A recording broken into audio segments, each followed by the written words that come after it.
All right, guys, the recording has started. All right, so if I can get your attention. So today we're going to talk about core data. All right. Yesterday we talked about table views, protocols and delegates, navigation controllers, and segs. I've been saying it wrong yesterday. Sorry. Uh, but today we're going to be talking about core data. All right. Data persistence is something that we can do on the device itself in addition to external APIs, right? So with the iPhones nowadays, there's multiple ways you can persist data on the device itself. And unfortunately, though, every single way has the same kind of shortcomings, which are it's not easily shareable, right? Because it's stored on the person's device. Also, if the person decides to get a new iPhone or delete your app, all of that data is deleted, right? So it's not a very secure thing to do. A lot of companies use it for like just caching some stuff. So say you're in a tunnel, right? And Google will have this thing where they don't transmit all of your history or your search instantaneously. They kind of cache it up and then they send it every 10 minutes or so.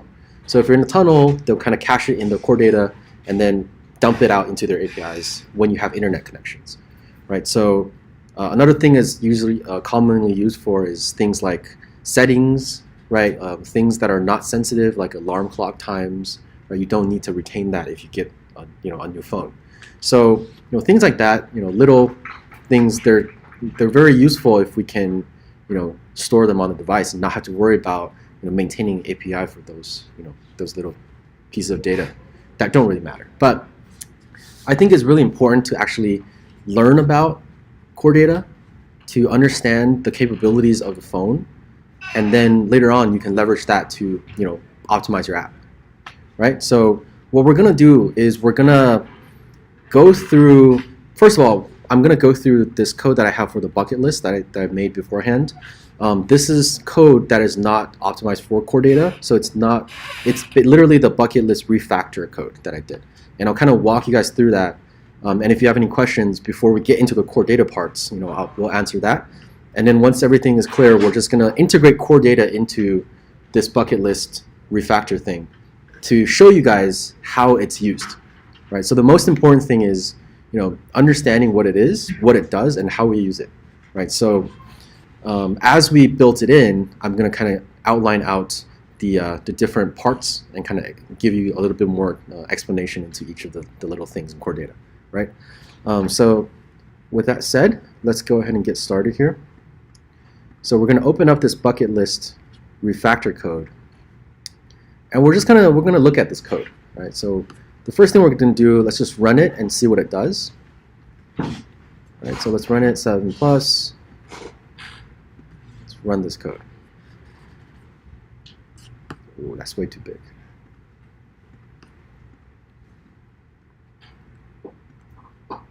Still too big. 33. There we go.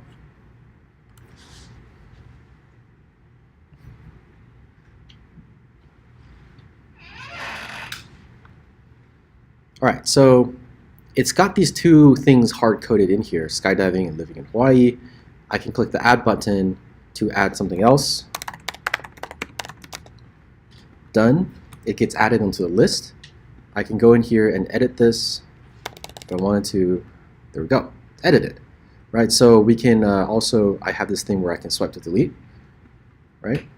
And the thing you'll notice that if I run the app again, the data that I just edited, it will not persist.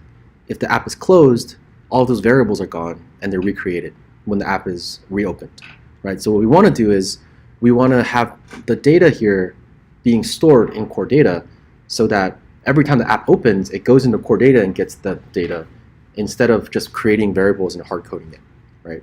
But before we do that, I want to just kind of quickly go over some of the code here.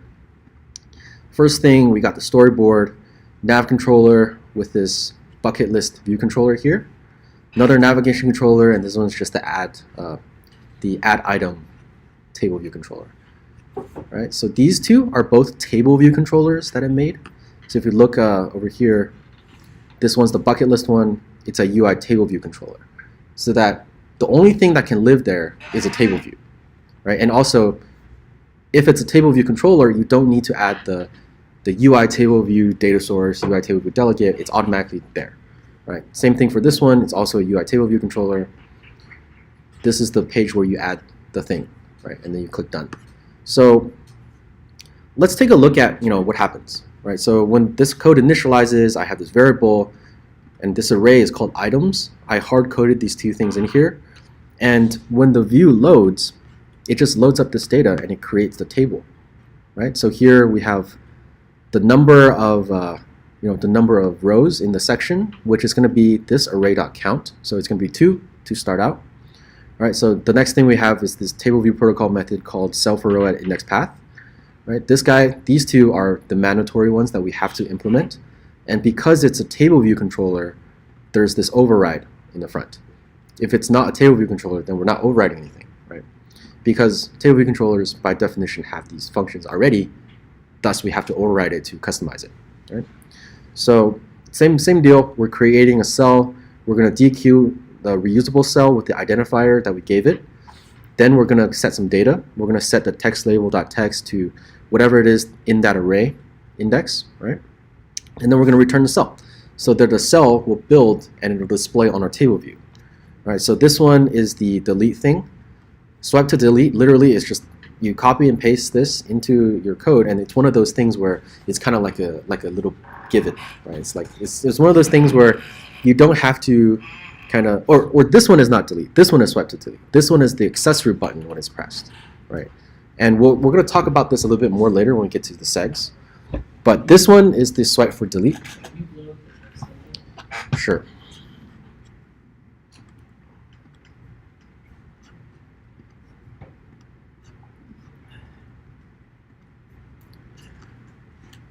All right, so we have the view did load, did receive memory. These are the table view mandatory functions.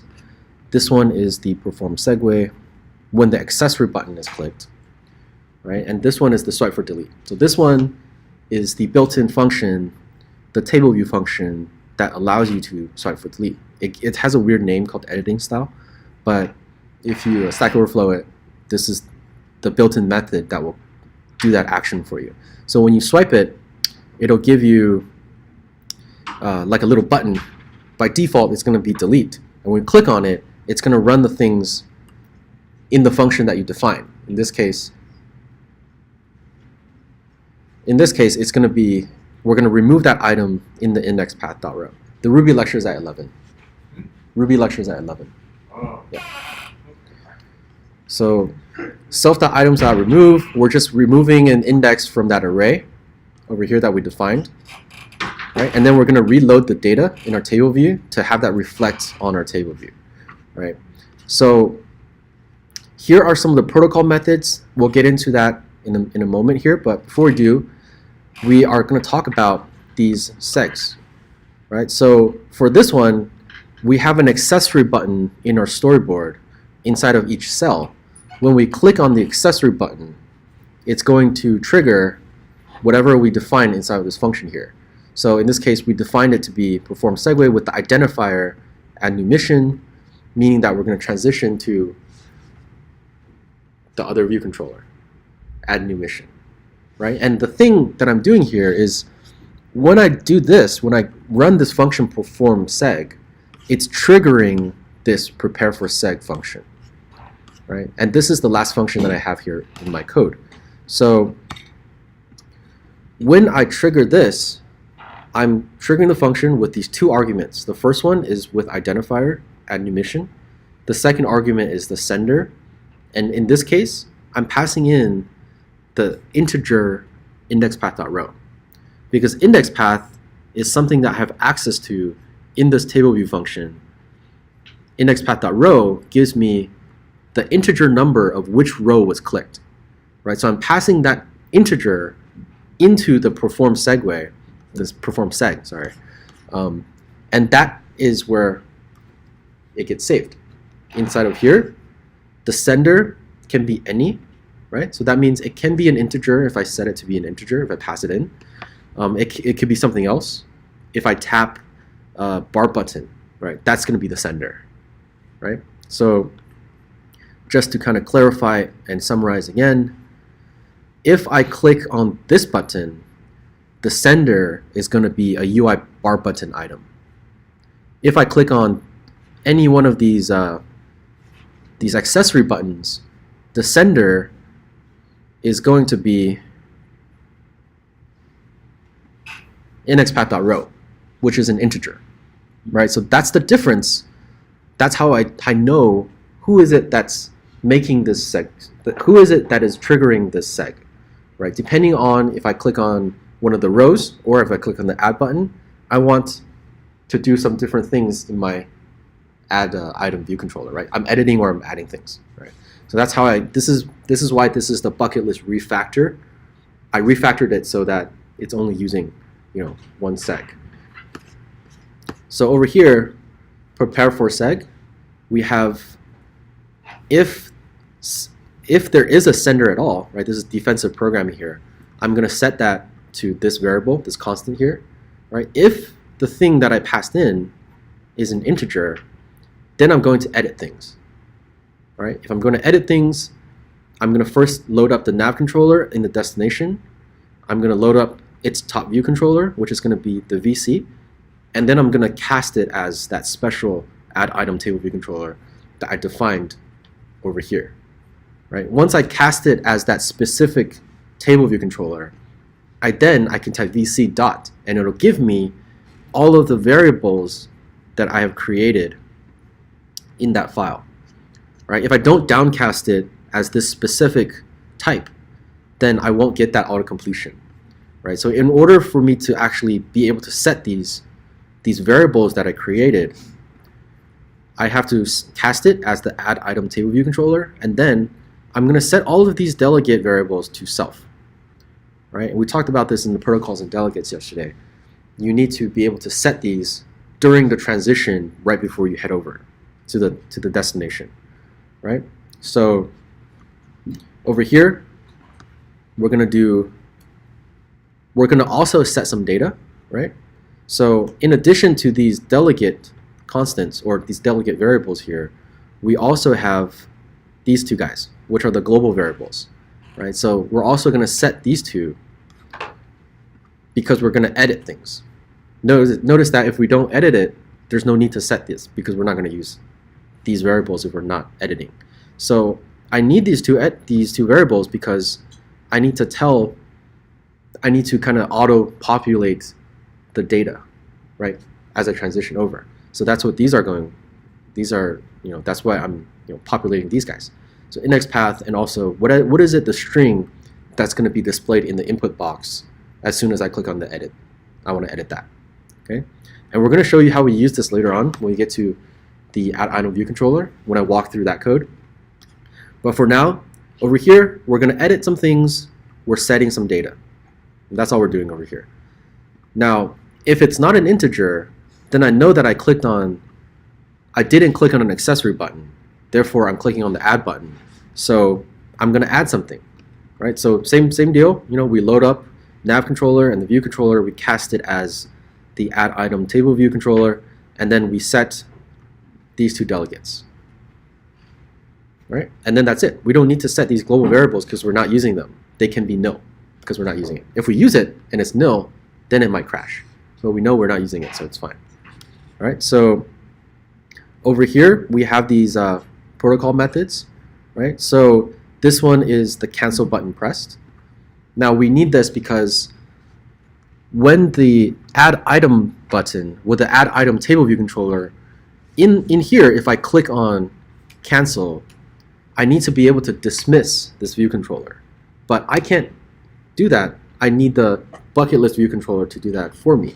So therefore, I create a delegate and make whatever it is that the delegate is to perform that action, right? In this case, the delegate is the bucket list view controller.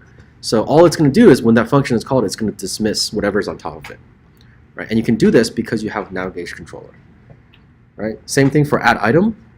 We're going to dismiss it, and we're going to add the item into the array that lives on this bucket list view controller, and then we're going to reload the data. Same thing for edit. We're just going to edit that index, and then we're going to reload the data. And I'll show you guys what is it that calls these functions in a moment here. But these are custom protocols that I've created. We showed you guys yesterday how you do that. So these 3 files are the 3 files that created those things. And then on top, of course, we need to include that in the declaration so that this bucket list view controller knows that it's in charge of doing these functions, right? And therefore, I'm implementing them over here. All right, so once the seg happens, we get to add item table view controller, right? So let's say we're gonna add a new item, right?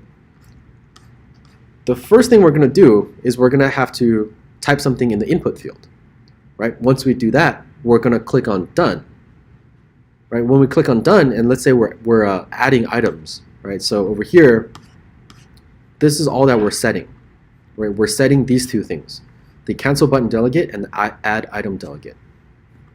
So over here, we're gonna type in some data, and obviously if we click on the cancel, it'll cancel, right? It'll call the cancel button pressed function, and that'll dismiss the view controller. But also, if I click on handle done button pressed, then depending on whether I'm adding or editing, it's going to do one of 2 things, right? So if I have this edit item delegate, if this guy is not nil, then I know I'm editing. If this guy is nil, I know I'm adding. And at this point, because we're adding, this guy is nil because I have not set this value, right? If we look over here, we're setting it if we're editing it. We're not setting it if we're adding. So therefore, if I'm adding, this guy is going to be nil. So this condition will hit this case, right? And if we're adding it, then we're gonna call on the add item delegate, and we're gonna run that function add item, and we're gonna pass in the input that was on the self.inputfield.text. Right? So whatever the user typed in the input field, we're going to send that in as an argument to this add item function that lives on my delegate, which is this guy's my delegate. So when I do this add item function that's being run, I get that parameter that's passed in. And I use that parameter to append to my array that lives on this view controller, and then I reload the data. So when I add something, it'll add on to the list of the table view, right? Same thing for edit. If I'm going to edit, obviously I'm going to set that in the prepare for seg. So over here, this one will not be nil. Therefore, the edit ID will contain some stuff. So this will run. So here I'm just running the delegate method for the edit item, and I'm passing in not only the input, but also the index path, because I want to know that. Because over here, when I run the edit item, I need to know what is the index that I am editing, right? So I pass in 2 pieces of data, the thing that it's going to be edited to, and the index that it's going to be changing, right? So here we're going to dismiss it, we're going to edit that thing in the array, and then we're going to reload our table view, right? So that is just a quick rundown of the code I have here so far. All right, any questions on this? If not, we're going to jump into how to integrate core data into our code. All right, we're all good? Any questions? Okay, moving on. And you guys will have this code later on too. It's going to be coupled with the video, so if you want to take a look at that, you're free to do it. All right, so NS user, let's quickly talk about, before we integrate it into the beast list, or the bucket list rather, let's talk about these guys. Right, so NS user defaults, it's one way of persisting data on your phone. Right, NS user defaults, it's really easy to implement. It's mainly used for like settings and data that doesn't need to have relationships, or just like a yes or no, true or false things. Right, alarm clock times, strings, simple arrays. It's very easy to implement. I don't believe it's anywhere on the platform, but if you do just Google NS user defaults example, it's literally one line of code. Now, I guess the risk of doing this a lot is that because it's so easy to use, a lot of developers kind of abuse this functionality, right? So you don't want to kind of rely too heavily on NS user defaults because, you know, it limits what you can do with that data later on because it's so simple, right? NS coding is basically you're encoding some data into a file and then saving it somewhere on your phone. And when you need to get that data, you decode the file and you get all that data back. Now, it's really good for storing large amounts of data, but it's also very slow when you're trying to retrieve things. So it's not like a very fluid process, and you don't want to like go into NS coding every single time a person clicks on a picture or something, right? Core data is the most flexible. It's the most functional. Like it has a lot of great features. It's all integrated within the phone. There's a SQLite database that's integrated into the phone, and we access that SQLite database using some core data syntax that we're going to show you how to do in a moment here. But core data is really nice. You can add relationships. You know, you can add, you can do predicates, which is like, hey, search for just people with this name, or search for people with, you know, ages between this and that. So you can actually do a lot of stuff with the data, right? You can actually filter your searches and stuff. So even though it's not very common that you would save tons of data in the database on your phone, if you wanted to, you could, right, using core data. And that's the idea. Okay, so cool. Let's go on to adding core data into our bucket list, right? So over here, we kind of went over the different types of core data. Over here, you know, NS coding, NS user defaults, core data. Obviously, you can use backend API server. There's some readings over here in the core data basics. And then let's start by adding core data to our bucket list project. All right, the first thing we want to do is we want to go to our app delegate. Oops, open that. We want to go to our app delegate and we want to import core data. Core data, there we go. Once that's imported, we're going to add this code into our app delegate. And this code will be generated for you if you check the core data box when you create your project. This is the bit of code that it will generate. Right? So we scroll down all the way to the bottom here, and we're just going to add in that piece of code. Right? The next thing we're going to do, we're going to add the following line, self.saveContext, inside of the function that says application will terminate. So therefore, if anybody like just straight up, you know, closes your app midway through kind of like saving stuff, we want to save everything and then terminate the app. Right? So that guarantees that you don't lose anything if the app crashes or something like that. Right? So once we have all of that inside of our app delegate, and all of this will be given to you, again, if you check the core data box when you create your project.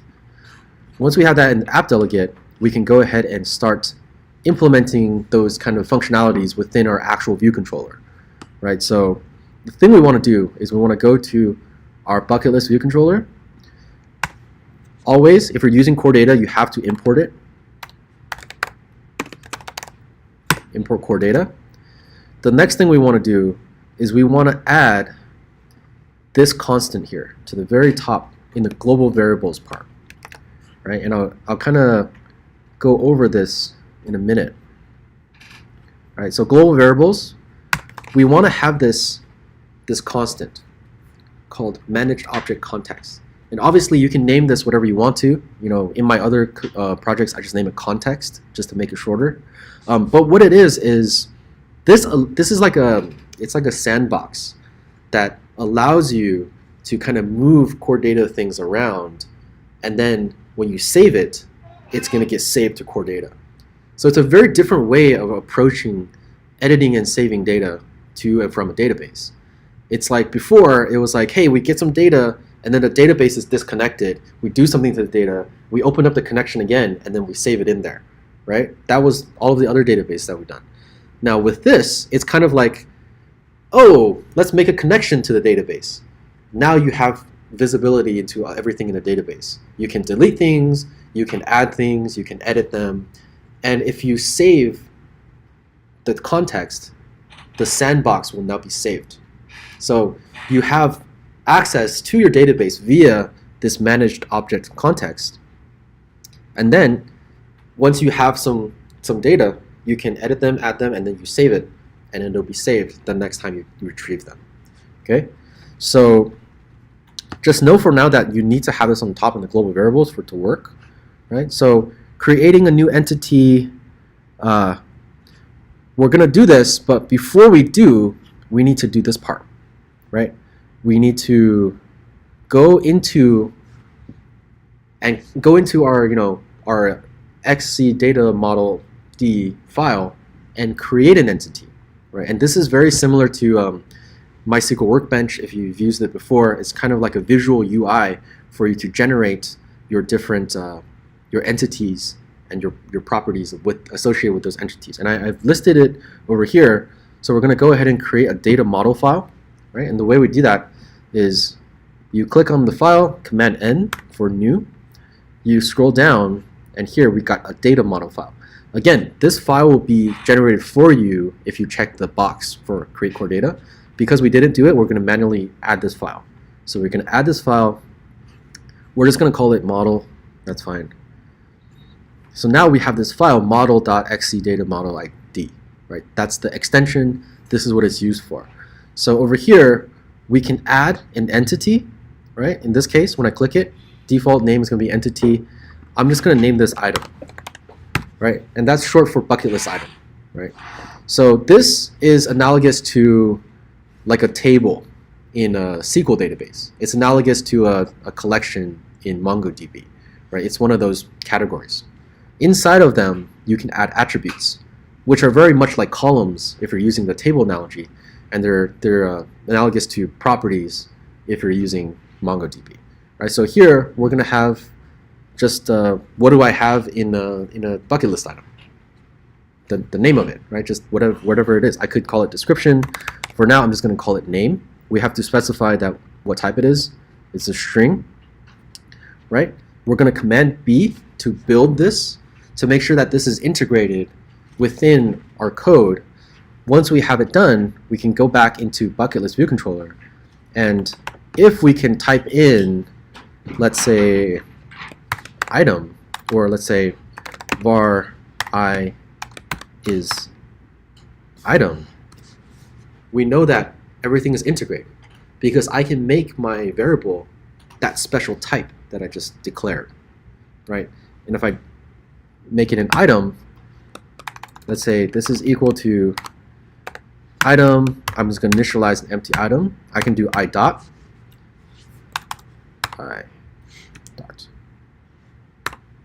Or I guess you don't get it if it's empty. But we'll see later that if I do whatever the entity type and then dot, we'll get all of the properties. We'll get the name, so we can set that. But that's going to be the next step, right? So we created this model, this data model file.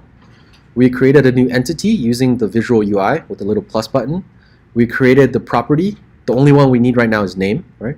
So now all we need to do is just add core data to our view controller, and we can start using it, right? So we already did this part where we put it in the global variable called the managed object context. Now, in the platform, they give you all this code, which is really useful for accessing core data. And with core data, it is really about the syntax. It's kind of like predefined. You have to use this syntax to do these things. That's why we're giving you guys this code, because the code is really kind of like how you use it, right? So if we're going to create a new entity, we're going to do something like this, right? So I'm going to copy this, and let's say in our code here, where is it that I'm creating a new entity? Add item, right? When I want to do this add item, instead of adding it to this array here, I'm going to create a new entity, right? Over here, I'm going to create a new, or not new entity, but a new item, right? So let's say, I equals to ns entity description, insert new object from entity name. The entity name is item, that's what we named it, into the managed object context as the special type, which is item. right? So now we have this, we can set I.name to be the thing that was passed from the other view controller, right? That guy's a string, and I defined .name as a string. So I'm creating a new item, I'm setting its property. Once I do that, I can go ahead and save it, right? Save to core data, right? How do I save to core data? Right, so over here, we're creating that entity, we're setting the attributes for it, which is what we did. In order to commit our changes, we need to run this line of code to save it. All right, so we're just going to paste it here. Manage object context has changes. If you have changes in the sandbox, we're going to try to .save it. If it's saved, we're going to print success. If it's not saved, we're going to print error. All right, so that's how you save. Then, okay, so this is the part where instead of reloading the table view, before I do this, I need to go into core data to retrieve all of my data, right? So here we're gonna say get all items from core data, and then reload table view. Okay, so instead of having this part hard coded, right, we're gonna make the items array an array, let's say an array of items, right? And we're going to initialize that array when we first start, so it's empty. So now I need to create another function, and we'll deal with this later. For this one, it's giving me this error because self.items at indexpath.row, it's going to be one item. But I cannot set the item to be the .text. It's actually the item.name that is the text, right? So we have access to these properties now. So over here, we're gonna, when we start, we have this empty array. Right when the view loads, we're gonna want to retrieve all of the data from core data, right? So over here, let's just make a function called get all items. And we're going to say, hey, we're going to call you if we want to get stuff from core data. Core data, right? How do we do that? We are going to fetch all the items. Tell the core data that we want to fetch items. So this line here, let item request equal to NSFetch request entity name. Our entity name is item, right? And then we're going to run this piece here to get us all of this data. Right? So get the results by executing the fetch request. We're going to let results equal to try manage object context.fetch, another built-in core data method. We're going to downcast this guy as the array of items right? So this name is going to match the name here that I gave it. Right? It just so happens I named it the same, which is good because I'm setting whatever this is to all of the results. Right? So now for item and items, I'm going to print out the name. And this part you don't really need, but just to see that we have everything, we're going to print them out. There we go, and it's going to be a string. All right? So this will get us all the items. If it does in fact happen, right? I want to reload the data. Right? So this part, instead of having it down here, we're going to put it inside of this function that we call every time that we want to get everything. So as soon as we get all the data, we're going to reload the table view so it reflects in our table view. So get all items is the function I want to call to get this stuff done right here. All right? So for the edit item, we're going to comment this out for now. We're going to change this later. But I want to show you guys that with this code, that's all we need, right? So one more thing that I need to do though, when the view loads, I also want to call this function to get all the items. So therefore, my data will persist every time I reopen that. All right, so let's run this. Oop, build failed. What is this?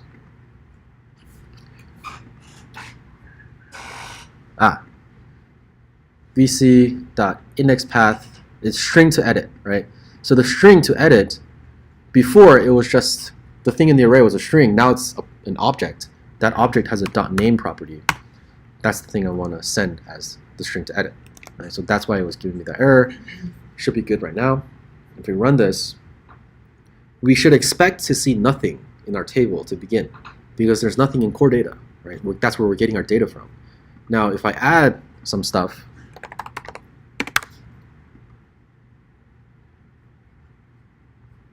okay, you crashed. What is it? Failed to load model name bucket list. Oh, yeah, that's right. In the code they gave us this code, which was yeah. So what we're gonna do is we're gonna change. Where was this? I think it was the fetch. Yeah. So where is no error? Where did they put this code? Entity name.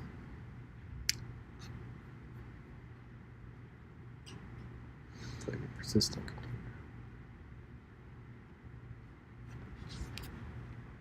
Here, I'm gonna see.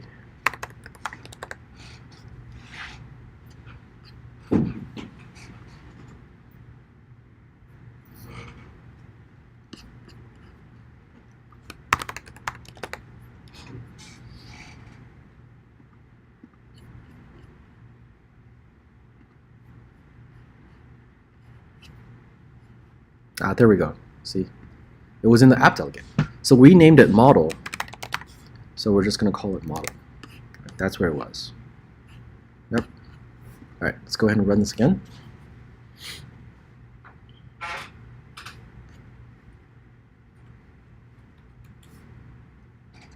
right, we're going to add thing 1. Boom, it's added. We're going to add thing 2, boom, add it. We're going to add thing 3, boom, add it. Now, let's go ahead and close and then run it again, and let's see if our data will persist. And it should, because we're grabbing this stuff from core data. All right, there we go. Data is persisting, right? So we have just done the edit part, right? Now all that's left is just the delete and the edit part, right? Which are also really easy to do. So reading from core data, displaying our table view. Yes, this was all covered. On the next page here, we have this core data CRUD, and over here we're saving, right, creating, fetching, updating. All right, so over here, what we're going to do is all we need to do really is for the edit part. Let's close this down. Go back to our bucket list. So we changed the add item method. Now let's go ahead and change this edit item method. So the first thing we want to do is we want to edit the item. Right? So because we got this guy from our managed object context, right? We can just go ahead and play around that sandbox and then just save it, and the changes will be saved. So over here, instead of doing self.items idx equals to items, I can just do item, or it's that array items of index idx, and this is going to give me an object of type item, which has a property called name. I'm going to set that equal to item, which is the parameter that was passed in, the thing I want to change it to, and then I just save it. Save it to core data, and then get all the items from core data and reload the table view. So exactly the same thing. All right. So I save that. Let's run this.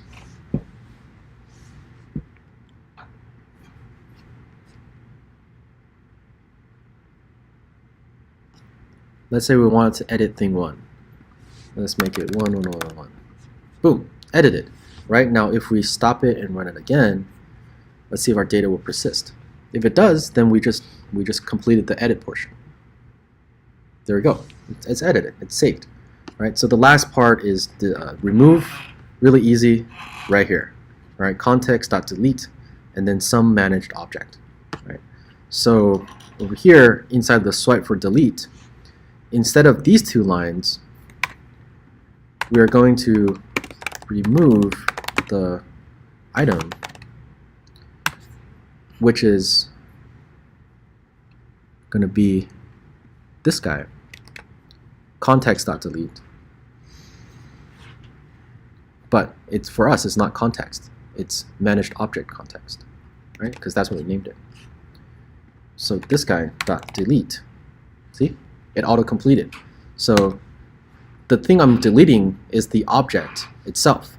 So if we know the index path.row, then we know that it is living on items at index path.row.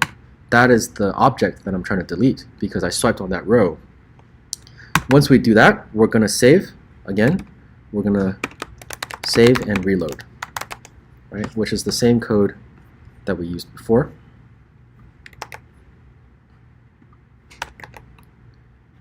Save to core data and reload.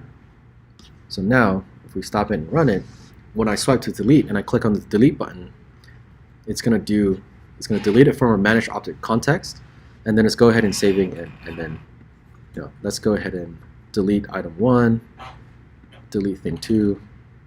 Now if we stop it and run again, if that persists, then we just finished up this assignment. Alright, so let's take a look. Boom. All of our changes persisted. Right? So it's really simple to kind of just implement. Apple has done all of the legwork kind of building this interface of how you communicate with your database. It's not like traditional ways where you have to write queries and stuff. It's more about, hey, like, here's a built-in function to do this thing, right? And it's just a matter of you guys learning the syntax of how to use these things, right? So, and all of the stuff that I did today, all of this code is available within the platform. The thing I wanted to mention though is, that's the name that you made that constant on the very top, right? So don't get confused when you see that. If you named it something else, you would call that something else, right? Okay. So, and the same for these things as well. Right? The context is always referencing this constant that you made right here. Right? So I'm stopping the video.